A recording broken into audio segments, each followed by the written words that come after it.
আপোনাৰ বিৰুদ্ধে এগৰাকী যুৱতীয়ে যথেষ্ট অভিযোগ আনিছে, প্ৰথমে অভিযোগটোৰ বিষয়ে কি ক'ব? প্ৰথমতে আপোনালোক ইয়ালৈ অহাৰ কাৰণে ধন্যবাদ জ্ঞাপন কৰিছোঁ। আৰু শেহতীয়াকৈ দেখিছে 6 তাৰিখৰ পৰা এগৰাকী যুৱতীয়ে মোৰ বিৰুদ্ধে বিভিন্ন অভিযোগ আনিছে। মই প্ৰথমতে এই অভিযোগখিনি অনাৰ পাছত সামাজিক মাধ্যমত ছাত্ৰ সন্থাৰ সাধাৰণ সম্পাদক হিচাপে সামাজিক মাধ্যমত মানুহে যিখিনি কথা কৈছে বা সামাজিকভাৱে মোৰ যিখিনি ক্ষতি হৈছে সেইখিনি ক্ষতিক লৈ মই আচলতে যথেষ্ট চিন্তিত হৈছোঁ। আৰু এইটো সময়ত মই এটা কথা কৈছোঁ যে মই মানসিকভাৱে ভাগি পৰিছোঁ, কাৰণ ছাত্ৰ সন্থাৰ সাধাৰণ সম্পাদক হোৱাৰ পিছতো মই এগৰাকী মানুহ, মোৰ আৱেগ আছে। মোৰ ঘৰত আচলতে অভিভাৱক হিচাপে কেৱল মোৰ মা আছে। মোৰ মা মানসিকভাৱে ভাগি পৰিছে, মই মাক লৈ চিন্তিত। একে সময়তে যিগৰাকী যুৱতীয়ে তেখেতে ভৰ্তি হৈ আছে GMCত, সেই যুৱতীগৰাকীৰ স্বাস্থ্যক লৈ মই চিন্তিত হৈ আছোঁ। আৰু মই মানুহ হিচাপে যথেষ্ট চিন্তিত হৈছোঁ, আৱেগিক হৈছোঁ। আৰু এই গোটেই কথা বতৰাবিলাক মই গম্ভীৰভাৱে লৈছোঁ। আৰু আপোনালোকক স্পষ্টকৈ কওঁ, কাৰণ মই প্ৰতিটো মুহূৰ্ততে সামাজিক ক্ষেত্ৰত হওক, ব্যক্তিগত ক্ষেত্ৰত হওক, মই সদায় যিবিলাক কথা কওঁ সদায় স্পষ্টকৈ ক'বলৈ চেষ্টা কৰোঁ। আৰু আজিও মই যিখিনি কথা ক'ম আপোনালোকক স্পষ্টকৈ ক'ম। আৰু মই প্ৰথমতে মোৰ এই বিপদৰ মুহূৰ্তত মানসিকভাৱে ভাঙি পৰাৰ সময়ত বহু লোকে মোক মানসিকভাৱে সহায় কৰিছে, মানসিকভাৱে মোক সক্ৰিয় হৈ থাকিবৰ কাৰণে, সুস্থ হৈ থাকিবৰ কাৰণে বহুতে মোৰ কাষত থিয় দিছে। মই প্ৰথমতেই সেইসকলক ধন্যবাদ জ্ঞাপন কৰিছোঁ। আৰু যিসকলে ধনাত্মক সমালোচনা কৰিছে সেইসকলকো ধন্যবাদ জ্ঞাপন কৰিছোঁ। আৰু প্ৰথম কথাটো হৈছে যে যিগৰাকী যুৱতীয়ে মোৰ বিৰুদ্ধে অভিযোগ উত্থাপন কৰিছে, সেই যুৱতীগৰাকীৰ সৈতে প্ৰেমৰ সম্পৰ্ক থকাটো মই এক অকপতে স্বীকাৰ কৰোঁ, যাতে এই যুৱতীগৰাকীৰ সৈতে মোৰ প্ৰেমৰ সম্পৰ্ক আছিল। আৰু মই ভাবোঁ প্ৰেমৰ সম্পৰ্ক থকাটো কোনো অপৰাধ নহয়। আৰু 21 চনত মই যুৱতীগৰাকীৰ সৈতে চিনাকি হৈছিলোঁ বিশ্ববিদ্যালয়ত পঢ়ি থকাৰ সময়ত। এখন বিশ্ববিদ্যালয়ৰ মিটিঙলৈ যাওঁতে যিখন ফটো সামাজিক মাধ্যমত প্ৰকাশ পাই আছে, সেই ফটোখন যিদিনাখন উঠিছিলোঁ সেইদিনাখন কিন্তু যুৱতীগৰাকীক মই চিনি নাপাওঁ। তাৰ পৰৱৰ্তী পৰ্যায়ত যুৱতীগৰাকীৰ লগত মোৰ চিনা পৰিচয় হৈছে, আমি প্ৰেমৰ সম্পৰ্কত আছোঁ, এই কথাটো সত্য। যোৱা এবছৰ ধৰি আমাৰ মাজত সংঘাতৰ সৃষ্টি হৈছিল। আৰু সংঘাত সৃষ্টি হোৱাৰ পাছত লাহে লাহে সেই সংঘাতটো বাঢ়ি গৈছিল। আৰু যুৱতীগৰাকীয়ে কোৱাৰ দৰে 6 মাহ ধৰি মোৰ তেওঁৰ লগত কোনো ধৰণৰ সম্পৰ্ক নাই। আৰু তেওঁ যিখিনি কথা কৈছে মোৰ ঘৰৰ মানুহৰ লগত কথা বতৰা আটাইখিনি কথাই সত্য। তেওঁ মোৰ মাৰ লগতো কথা পাতিছে। আৰু তেখেতে যিখিনি কথা কৈছে মই এই কথাখিনি অকপতে স্বীকাৰ কৰিছোঁ। আৰু এবছৰৰ পৰা যিটো সংঘাত হৈছে সেই সংঘাতটো আচলতে সঁচা।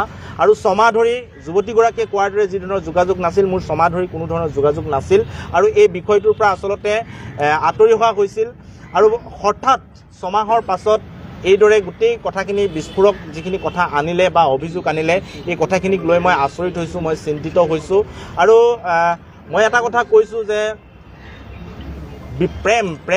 প্ৰেমটো হৈছে এটা বিশ্বাসত বিচ্ছেদ থাকিব পাৰে, কিন্তু সেই বিশ্বাস বা সেই বিচ্ছেদক লৈ আমি ব্যক্তিগত পৰ্যায়ৰ গোটেই কথা বতৰাবিলাক সামাজিকভাৱে কেনেদৰে আগবঢ়াই লৈ যাম সেই কথা বতৰাখিনি আচলতে মই নাজানো। আৰু হয়তো শংকৰজ্যোতি বৰুৱা, মই ছাত্ৰ সন্থাৰ সাধাৰণ সম্পাদক নোহোৱা হ'লে এই বিষয়বিলাক ইমান নাপালেহেঁতেন। যিহেতু মোৰ গাত সামাজিক দায়বদ্ধতা আছে, তাৰ কাৰণে গোটেই বিষয়বিলাক ৰাইজে সক্ৰিয় হৈছে, গতিকে মই সেই বিষয়ত বেয়া পোৱা নাই। কিন্তু এটা কথা মই আপোনালোকক কৈছোঁ যে যেতিয়াই যুৱতীগৰাকীয়ে এইবোৰ অভিযোগ আনিছে, অভিযোগ অনাৰ পিছত তেখেতে এজাহাৰ দাখিল কৰিছে। আৰু সেই এজাহাৰৰ কপি মই যেতিয়া ফেচবুক বা আন মাধ্যমত পাইছোঁ, মই লগে লগে ন্যায়ালয়ৰ কাষ চাপিছোঁ। আৰু তেওঁ এজাহাৰত যিবোৰ কথা উত্থাপন কৰিছে সেই কথাবোৰৰ সন্দৰ্ভত মই যুক্তি সহকাৰে ন্যায়ালয়ত মোৰ কথাবিলাক কৈছোঁ।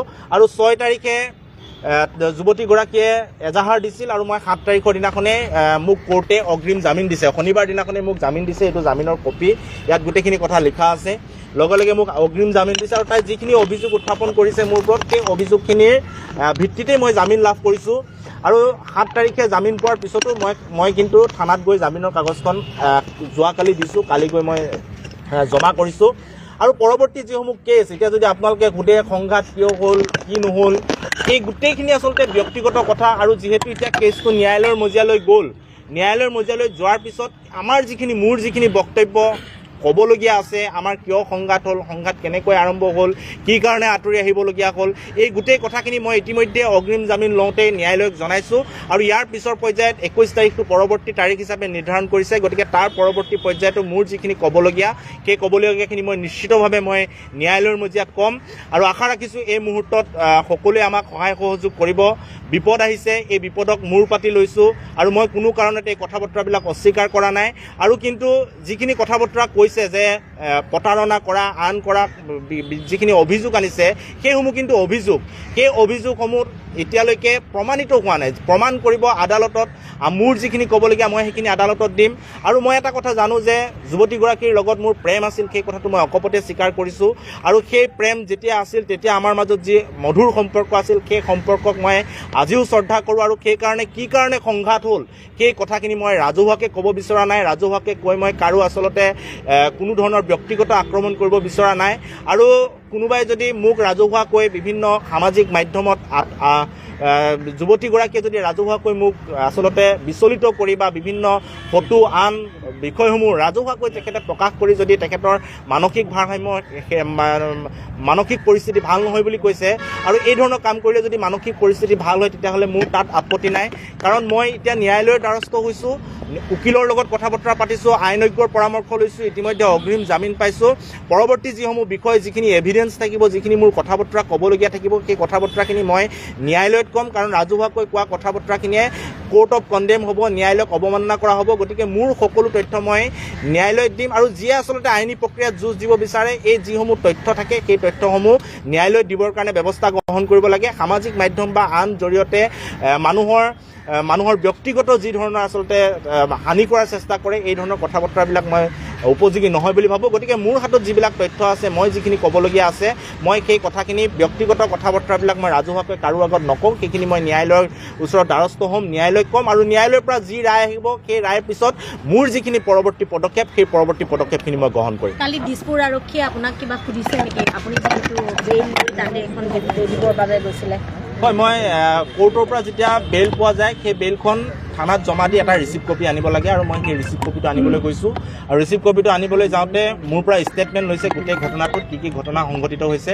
আৰু মই যিখিনি কথা ন্যায়ালয়ত কৈছোঁ অগ্ৰিম জামিনৰ কাৰণে সেই একেখিনি কথাই মই দিছপুৰ আৰক্ষী থানাত কৈছোঁ আৰু আৰক্ষী থানাত কোৱাৰ পিছত মোক ৰিচিভ কৰি পেলাই যাবলৈ দিছে আপুনি কোৱাৰ দৰে শংকৰজ্যোতি বৰুৱা যদি আজি আছুৰ সম্পাদক নহ'লহেঁতেন হয়তো ইমান বিতৰ্ক নহ'লহেঁতেন কাৰণ আছুৰ প্ৰতি আৱেগ আছে সকলোৰে গতিকে এই ক্ষেত্ৰত কি হ'ব এতিয়া স্থিতি কাৰণ আপোনালোক আছুৱে সকলোতে প্ৰতিবাদ কৰি থাকে যে ন্যায় লাগিব যুৱতী নিৰ্যাতন হ'লে গতিকে আজি আপোনাৰ বিৰুদ্ধে এনেকুৱা আহিলে গতিকে কেনেধৰণে কি কৰা নম্বৰকৰ পদবীত এতিয়া আপুনি থাকিব নে নাথাকে পোনপটীয়াকৈ সুধিছোঁ মই কথা কৈছোঁ যে এইটো অভিযোগ বহুতৰে বিৰুদ্ধে আহিব পাৰে অভিযোগ প্ৰতাৰণা কৰা বা আন কিবা অভিযোগ বহুতে অভিযোগ দিব পাৰে আৰু এই অভিযোগসমূহ প্ৰমাণ হ'ব লাগিব অভিযোগসমূহ বিভিন্ন ব্যক্তি যদি অভিযোগসমূহ দিয়াৰ লগে লগে যদি তেওঁ দোষী হৈ গ'লেহেঁতেন তেতিয়া আইন নাথাকিলেহেঁতেন আদালত নাথাকিলেহেঁতেন পুলিচ নাথাকিলেহেঁতেন মৰেল পুলিচিং কৰি বা মানুহে গোটেই ন্যায় দি দিব পাৰিলেহেঁতেন কাৰণ ফেচবুকত বহুতে ন্যায় দি আছে কোনোবাই ন্যায়াধীশৰ ভূমিকা পালন কৰিছে গতিকে অভিযোগ মই কাৰোবাৰ বিৰুদ্ধে অভিযোগ আনিব পাৰোঁ মোৰ বিৰুদ্ধে কোনোবাই অভিযোগ আনিব পাৰে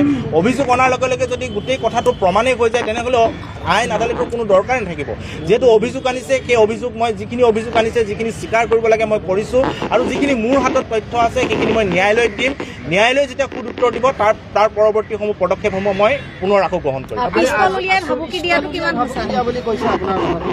আচলতে অভিযোগ এইটো অভিযোগ বিভিন্ন ধৰণৰ দিব পাৰে পিস্তল দিব পাৰে বোমা বাৰুদ দিব পাৰে মই ডিঙি চেপি দিয়া বুলি দিব পাৰে বিভিন্ন ধৰণৰ দিব পাৰে যদি এটা কথা আপোনালোকে চাব কৈছে যে 31 তাৰিখে মই গুলিয়াবলৈ লৈছিলোঁ পিস্তল লৈছিলোঁ ডিঙি চেপা দিছিলোঁ এনেকুৱা ধৰণৰ কথা এফআইআৰত লিখিছে 31 মে'ৰ পৰা কেছখন দিছে 6 ছেপ্টেম্বৰত যিদিনাখন মই পিস্তল লৈ গুলিয়াবলৈ লৈছিলোঁ সেইদিনাখন হয়তো কাৰোবাক যদি আজি কোনোবা এগৰাকী ব্যক্তিক গুলিয়াবলৈ লওঁ তেওঁ লগে লগে পলাই থানালৈ যাব নে 3 মাহৰ পিছত তেওঁ থানালৈ যাব এই প্ৰশ্নটো আচলতে সকলোৱে কৰা উচিত আৰু মই এইখিনি কথা মই কৈছোঁৱে যে মই এইখিনি কথা কোৰ্টত বা যুক্তিৰে যিখিনি কথা ক'ব লাগে মই সেইখিনি কথা কোৰ্টত ইতিমধ্যে কৈছোঁ পিস্তল বোমা বাৰুদ বিভিন্ন কথা ক'ব পাৰে সেইবিলাক অভিযোগ সেই অভিযোগবিলাক সত্যতা প্ৰমাণ কৰিব ন্যায়ালয়ে গতিকে ন্যায়ালয়ৰ ওপৰত মোৰ আস্থা আছে ভৰসা আছে ন্যায়ালয়ে যিদৰে অগ্ৰিম জামিন দিছে গোটেই বিষয়টোত মই জয়ী হ'ম আৰু জয়ী হোৱাৰ পিছত এই যিবিলাক আচলতে সামাজিকভাৱে মোক বিভিন্ন বিষয়ত যিবিলাক কৰা হৈছে সেইবিলাকৰ তথ্য মই সংগ্ৰহ কৰিছোঁ আৰু সকলোৰে ওপৰত তাৰ পৰৱৰ্তী পদক্ষেপসমূহ মই গ্ৰহণ কৰিম আপুনি আছুৰ মজিয়াত থাকি এই যুঁজখন চলাই নিবনে আছুৰ মজিয়াত মই থাকিম বা আছুৰ মজিয়াত কি হ'ব গোটেই কথা বতৰাখিনি এতিয়াও আলোচনা হোৱা নাই কাৰণ বেল লোৱাৰ পিছত গোটেই প্ৰক্ৰিয়াটো মই বেল প্ৰক্ৰিয়াত আছিলোঁ ন্যায়ালয়ত যুঁজ দি আছিলোঁ আৰু আমি এতিয়া আলোচনাত বহিম আলোচনাত বহাৰ পিছত আচলতে গণতান্ত্ৰিকভাৱে চলা এটা সংগঠনটোৰ যি ৰায় হ'ব মোৰো সেই ৰায় হ'ব সেই কথা স্পষ্ট সভাপতি আৰু উপদেষ্টাই কিবা পাতিছেনে এই বিষয় লৈ আপোনাৰ লগত নিশ্চিতভাৱে আচলতে অভিযোগ যেতিয়া আহে অভিযোগ অহাৰ সময়ত আমি ছাত্ৰ সন্থাৰ পৰিয়ালটোৱে বিভিন্ন ধৰণৰ কথা বতৰা আমি আলোচনা কৰোঁ আইনৰ পৰামৰ্শ লোৱাৰ কথা এই গোটেই কথা বতৰাখিনি আমি সকলোৱে আলোচনা বিলোচনা কৰি আছোঁ আৰু আজি যিহেতু অগ্ৰিম বেল মই 7 তাৰিখে পাইছোঁ 7 তাৰিখে পোৱাৰ পিছত মই কালি থানাত গৈ অগ্ৰিমখন জমা দিছোঁ আজি মই আপোনালোকৰ আগত গোটেই কথাখিনি বিৱৰি কৈছোঁ আৰু ইয়াৰ পিছত ছাত্ৰ সন্থাৰ মজিয়াৰ যিটো আচলতে আমাৰ ভিতৰুৱা কথা বতৰা এইখিনি আমি কথা বতৰা পাতিম আৰু পৰৱৰ্তী সময়ত যি পদক্ষেপ গ্ৰহণ কৰে সংগঠনটোৰ মজিয়াত সেই কথা বতৰাখিনি আপোনালোকে নিশ্চিত বহুতে কৈছে আছু সুৰক্ষিত নহয় নেকি ছোৱালী এতিয়া কাৰণ তেওঁৰো আছুৰে সদস্য তেওঁ ভিপি আছিল গতিকে এই ক্ষেত্ৰত কি ক'ব বিচাৰিব নহয় আচলতে চাওক মই কৈ আছোঁ যে ব্যক্তিগত যিবিলাক কথা বতৰা সেই ব্যক্তিগত কথা বতৰাবিলাক মই প্ৰেম আছিলে সেই কথাও কেতিয়াও মই অস্বীকাৰ কৰা নাই এই কথা মই স্বীকাৰ কৰিছোঁ পৰৱৰ্তী সময়ত সমাজ যোগাযোগ নাছিলে তাৰপিছত গোটেই ঘটনাখিনি হৈ গ'ল সামাজিক মাধ্যমত প্ৰতিক্ৰিয়া চলি আছে ছাত্ৰ সন্থাৰ মজিয়াত ছোৱালী সুৰক্ষিত হয় নহয় এই গোটেই কথাখিনি আচলতে ছাত্ৰ সন্থাৰ বহুত ছাত্ৰ ছাত্ৰী আছে সেই সকলোৱে গোটেই কথাখিনি জানে গতিকে মোৰ বিৰুদ্ধে এটা অভিযোগ আহিছে আৰু মই এইটো কথাও কৈছোঁ যে মই শংকৰজ্যোতি বৰুৱা নোহোৱা হ'লে এই অভিযোগবিলাক হয়তো নাহিলেহেঁতেন মই এই প্ৰথম ব্যক্তি নহয় যাৰ আচলতে এনেকুৱা ধৰণৰ প্ৰেমত আচলতে সংঘাত হৈছে এনেকুৱা মই প্ৰথম ব্যক্তি নহয় কিন্তু এই গোটেই কথা বতৰাবিলাক যিহেতু এতিয়া আহিছে আৰু কি কাৰণে সংঘাতটো আৰম্ভ হ'ল এইবিলাক ব্যক্তিগত কথা অন্ততঃ মই যুৱতীগৰাকীৰ বিৰুদ্ধে বা গৈ এইখিনি কথা মই সামাজিক মাধ্যমত ক'ব বিচৰা নাই এইখিনি কথা মই আইনৰ আগত ক'ম আৰু মোৰ আইনৰ ওপৰত বিশ্বাস আছে গোটেই কথা বতৰাখিনি আইনে এটা নিৰ্দিষ্ট পথ ল'ব আৰু মই জয়ী হ'ম আৰু ইয়াৰ পৰৱৰ্তী পদক্ষেপ মই তাৰপিছত গ্ৰহণ কৰিম উচতনি দিয়া যেন লাগে নেকি আপোনাৰ সামাজিক ক্ষেত্ৰত শংকৰজ্যোতি বৰুৱা বুলি ক'লে সকলোৱে জানে গতিকে কোনোবাই উচতাব পাৰে নেকি যে আছুৰ মজিয়াৰ পৰা এনেধৰণৰ হৈছে আচলতে যুৱতীগৰাকীৰ সৈতে মোৰ বিভিন্ন ধৰণৰ সংঘাত হোৱা প্ৰায় এবছৰ হৈছে আৰু ছমাহ ধৰি মোৰ যুৱতীগৰাকীৰ লগত কোনো ধৰণৰ মোৰ যোগাযোগ নাই এই কথা যুৱতীগৰাকীয়েও কৈছে আৰু এই কথা ময়ো আপোনালোকক কৈছোঁ গতিকে এই ছমাহত কোনে পৰিচালনা কৰিছে কি কৰিছে মই যুৱতীগৰাকীৰ পৰা কোনো ধৰণৰ তথ্য পোৱা নাই বা মই যোগাযোগ কৰিবলৈ চেষ্টাও কৰা নাই কাৰণ তেওঁ এটা অভিযোগ আনিছে এই অভিযোগটো খণ্ডাব লাগিব খণ্ডাম ক'ত আইনৰ যোগেদি খণ্ডাম গতিকে মই সেই প্ৰক্ৰিয়াটোত ব্যস্ত আছোঁ আৰু যদি কোনোবাই পৰিচালনা কৰিছে বা তেওঁৰ লগত কোন ব্যক্তি জড়িত হৈ আছে এই কথা বতৰাবিলাক মই খুচৰিবলৈ আচলতে চেষ্টা কৰা নাই গোটেই প্ৰক্ৰিয়াটো আইনৰ মজিয়াৰে যাব আইনে যি উত্তৰ দিয়ে যি ধৰণে আগবঢ়াই লৈ যাব সেই ধৰণে যাবৰ কাৰণে চেষ্টা কৰিম দিল্লীত গৈ বা জেপি নাড্ডাক লগ কৰাৰ পিছৰে পৰা আপোনাৰ ওপৰত সকলোৰে দৃষ্টিগোচৰ হৈছিল এই বিষয়টো এই এনেকুৱা ধৰণৰ বিলাকত বেছি উচতনিমূলক হৈছে নেকি সেই কথাটো আহি পৰিছে নেকি দিল্লী যাত্ৰাটোৰ মূল কথা হৈছে যে দিল্লী যাত্ৰা যেতিয়া গৈছিল আমাৰ এইটো সংগঠনৰ মজিয়াত সিদ্ধান্ত হোৱা যাত্ৰা আছিল এইটো কথা সভাপতি বা মুখ্য উপদেষ্টা সুধিলে আপোনালোকে গম পাব গোটেইটো সিদ্ধান্ত হোৱাৰ যাত্ৰা আছিল আৰু আমি তিনিওগৰাকী তাত উপস্থিত হোৱাৰ কথা আছিল কিন্তু যিটো এপইণ্টমেণ্টৰ তাৰিখ আছিল তাৰিখটো খেলি মেলি হোৱাৰ কাৰণে 2 দিন পিছুৱাই গ'ল যাৰ কাৰণে ডিব্ৰুগড়ৰ সমস্যা হিচাপে মই তাত ৰৈ দিলোঁ আৰু বাকী দুজন গুৱাহাটীলৈ আহিব লগা হ'ল আৰু এই যাত্ৰাটোত আচলতে তেনেকুৱা কিবা সংঘাত আহিব বা তেনেকুৱা ধৰণৰ কিবা ৰাজনীতি হ'ব মোৰ মনে ধৰা নাই সম্পূৰ্ণ এটা খোলাখুলি যাত্ৰা আছিল ময়ে সামাজিক মাধ্যমৰ জৰিয়তে প্ৰতিগৰাকীক লগ কৰি কি হ'ল কি নাই গোটেইখিনি প্ৰচাৰ কৰিছোঁ সংবাদ মাধ্যমত গোটেইখিনি কথা কৈছোঁ আৰু নামৰূপ সাৰ কাৰখানাক লৈ যোৱা এটা ইছ্যু আছিল গতিকে এইবিলাক কথা ইয়াত প্ৰতিক্ৰিয়া কৰিব যেন মোৰ মনে ধৰা নাই আৰু যদিও কৰিছে মই কেতিয়াও খুচৰি চোৱা নাই বা মই বিচাৰ্য কৰা যিহেতু আছুৰ ফালৰ পৰা মন্ত্ৰী অতুল বৰাক মাতোতে আপুনি সেই কমিটিখন ভংগ কৰি দিছিল বহুতে কৈছে যে সেইগৰাকী শংকৰজ্যোতি বৰুৱাই দিল্লীত গৈ কেনেধৰণে জেপি নাড্ডাক লগ ধৰিব পাৰে গতিকে তেওঁ পদত্যাগ কৰিব লাগিব আচলতে বিষয়টো চাওক ছাত্ৰ সন্থাৰ মজিয়াত ক'ৰবাত আনি ভোজ ভাত খোৱা আৰু এটা ৰাজহুৱা বিষয়ত গৈ এগৰাকী মন্ত্ৰীক লগ কৰাটো সম্পূৰ্ণ পৃথক এতিয়া বহুতে ভাবি থাকে জেপি নাড্ডা ৰাষ্ট্ৰীয় প্ৰেছিডেণ্ট বা ৰাষ্ট্ৰীয় সভাপতি বুলি কিন্তু জেপি নাড্ডা ফাৰ্টিলাইজাৰ আৰু কেমিকেল মিনিষ্টাৰ হয় তেওঁ স্বাস্থ্যমন্ত্ৰী হয় আৰু আমি যিটো ইছ্যুত গৈছিলোঁ সেই ইছ্যুটো আছিলে যে নামৰূপ সাৰ কাৰখানাটো ৰক্ষা কৰিব লাগে গতিকে নামৰূপ সাৰ কাৰখানা ৰক্ষা কৰিবলৈ হ'লে আমি অমিত শ্বাহৰ ওচৰলৈ গ'লে নহ'ব আমি যাব লাগিব জেপি নাড্ডাৰ ওচৰলৈ কাৰণ তেওঁ হৈছে ফাৰ্টিলাইজাৰ মিনিষ্টাৰ আৰু আমি সৰ্বানন্দ সোণোৱালক একে সময়তে লগ কৰাৰ মূল লক্ষ্য হৈছে যে য'ত ইণ্ডাষ্ট্ৰিটো আছে য'ত ইণ্ডাষ্ট্ৰিটো নীতি আয়োগে বন্ধ কৰি দিয়াৰ কাৰণে নটিচ উলিয়াইছে সেই লোকসভা সমষ্টিটোৰ সাংসদগৰাকী হৈছে সৰ্বানন্দ সোণোৱাল আৰু তেওঁ এগৰাকী কেন্দ্ৰীয় মন্ত্ৰী গতিকে দুয়োগৰাকীকে আমি এই গোটেই বিষয়খিনি অৱগত কৰিছোঁ আৰু মই ভাবোঁ যে সাৰ কাৰখানাৰ বিষয় এটা সাৰ কাৰখানাৰ মন্ত্ৰীৰ ওচৰলৈ যাব এই বিষয়টোত অমিত শ্বাহৰ ওচৰলৈ কোনো নাযায়। গতিকে এইটো এটা পৰম্পৰা কথা। আৰু মই যদি জে পি নাড্ডাৰ ঘৰত গৈ ভাত খালোহেঁতেন, জে পি নাড্ডাক মাতি আনি অফিচত ভাত খোৱালোহেঁতেন, তেতিয়া বিষয়টো সুকীয়া হ'লহেঁতেন। মই নিজেই গৈ জে পি নাড্ডাক লগ কৰিছোঁ, লগ কৰি পেলাই এখন ফটো প্ৰকাশ কৰিছোঁ, সংবাদ মাধ্যমত গোটেই কথাখিনি কৈছোঁ, আৰু গোটেই কথাটো ছাত্ৰ সন্থাৰ মজিয়াত সভাপতি সম্পাদক সকলোৱে জ্ঞাত হৈ সিদ্ধান্ত অনুসৰি সদৌ ডিব্ৰুগড় জিলা ছাত্ৰ সন্থাৰ আঞ্চলিক পৰ্যায়ৰ কমিটিলৈকে গৈছোঁ। গতিকে তাত কোনো বিতৰ্ক আচলতে হ'বলগীয়া নাই। যদি মই মাতি ভোজ ভাত খোৱালোহেঁতেন তেনেহ'লে কথাটো সুকীয়া। জে পি নাড্ডাক লগ কৰাৰ পিছত বা সৰ্বানন্দখনক লগ কৰাৰ পিছতে কিন্তু ডিব্ৰুগড় জিলা সভাপতিগৰাকীয়ে পদত্যাগ কৰিলে আৰু বিজেপিত জইন কৰিলে। ছাত্ৰী নিৰ্যাতনৰ সন্দৰ্ভত আপোনালোকে বিভিন্ন সময়ত প্ৰতিবাদ কৰিছে, ছাত্ৰীক ন্যায় লাগে বুলি, কিন্তু এইবাৰ আছুৰ এগৰাকী সাধাৰণ সম্পাদকে ছাত্ৰী নিৰ্যাতনৰ লগত জড়িত হোৱাৰ বাবে আছু নিমাত আছে নেকি তাক লৈ প্ৰশ্ন উত্থাপন হৈছে। আছুৱে সুৰক্ষা দিছে নেকি শংকৰজ্যোতি বৰুৱাক তাক লৈ প্ৰশ্ন উত্থাপন হৈছে, আৰু প্ৰশাসনেও সুৰক্ষা দিয়াৰ এবাৰ প্ৰশ্ন উত্থাপন হৈছে আপোনাৰ বিৰুদ্ধে। কিয় নিমাত হৈ আছে আছু? মই এইখিনি কথা আচলতে অলপ আগতে কৈছোঁৱেই। অভিযোগ হয়তো অভিযোগ আহিছে, অভিযোগটো অহাৰ লগে লগে যদি মই দোষী প্ৰমাণিত হৈ যাওঁ তেতিয়া আইন আদালত কোৰ্ট কাছাৰী পুলিচ এইবিলাক নালাগিলেহেঁতেন। মই আজি কোনোবা এগৰাকীৰ বিৰুদ্ধে কৈ দিলোঁ যে মোক ই গুলিয়ালে, মোৰ পৰা টকা খালে, লগে লগে মানুহে তাতে যদি ন্যায় দিব পাৰিলেহেঁতেন তেতিয়াহ'লে আইন আদালত কোৰ্ট কেছ নাথাকিলেহেঁতেন। মোৰ বিৰুদ্ধে অভিযোগ আনিছে, অভিযোগ অনাৰ লগে লগে মই কোৰ্টলৈ গোটেই অভিযোগখিনি খণ্ডাবৰ কাৰণে গৈছোঁ। কোৰ্টে মোক লগে লগে অগ্ৰিম জামিন দিছে। এতিয়া গোটেই প্ৰক্ৰিয়াটো কোৰ্টেৰে আগবাঢ়ি যাব।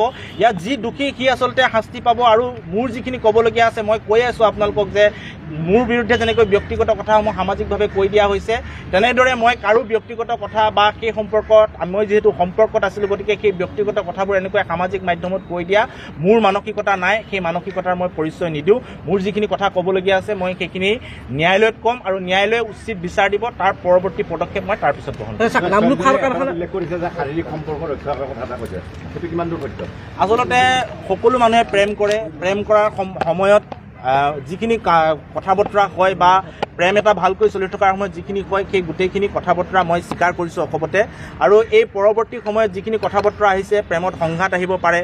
প্ৰেমটো এটা বিশ্বাসৰ ওপৰত চলা বস্তু। গতিকে যেতিয়া এটা মধুৰ সম্পৰ্ক চলি থাকে, সেই মধুৰ সম্পৰ্ক প্ৰেম কৰা সকলো মানুহে গম পাব। গতিকে ইয়াত মই বিশেষকৈ গোটেই কথাখিনি কৈ থাকিব বিচৰা নাই, কাৰণ এইখিনি মই আদালতৰ মজিয়াতো ক'ব লাগিব। আদালতৰ মজিয়াত যিখিনি কথা ক'বলগীয়া হয় সেই কথাখিনি সামাজিক মাধ্যমত কৈ দিয়াৰ পিছত এইটো আদালতক অৱমাননা কৰা হয়। আৰু মই এতিয়া আদালতত গোটেই কেছটোৰ বিৰুদ্ধে মই যুঁজ দি আছোঁ। গতিকে মই যুঁজ দি যাম, আৰু সঁচা মিছা সময়ত প্ৰকাশ পাব, আৰু গোটেই কথাখিনি আগবাঢ়ি যাব। সঁচা নেকি? লাইচেঞ্চ আছে নেকি পিষ্টলৰ? পিষ্টল নায়েই আপোনাৰ? পিষ্টল আচলতে পিষ্টল জীৱনত কেতিয়াও মই চুয়ে পোৱা নাই, সেইটো একদম সঁচা কথা। আৰু লাইচেঞ্চ থকা নথকা এইবিলাকতো আৰু ভিত্তিহীন কথা। মোৰ কেনেকৈ লাইচেঞ্চ থাকিব? লাইচেঞ্চ থাকিলে পুলিচে গম পালেহেঁতেন। আৰু পিষ্টল এটা আছে বুলি কৈ দিয়াটো সহজ, অভিযোগটো অনাটো সহজ, কিন্তু পিষ্টলটো কেনেকৈ আহিব মানুহৰ হাতলৈ, কেনেকৈ থাকিব, এই গোটেই কথা বতৰাখিনি তদন্ত কৰিলে ওলাই পৰিব। আৰু যদি মোৰ বিৰুদ্ধে যিখন গোচৰ ৰুজু হৈছে তাৰ যদি আৰ্ম এক্ট যদি লাগিছে, তেনেহ'লে নিশ্চিতভাৱে পুলিচে যি প্ৰক্ৰিয়াৰে যাব লাগে যাব, আৰু সময়ত আপোনালোকে সকলো গম পাব। গতিকে এই অভিযোগ বিভিন্ন আহিব। এই অভিযোগসমূহ মই কৈছে পিষ্টল নালাগে, মই গ্ৰেনেড দলিয়াই দিয়া বুলিও অভিযোগ আহিব।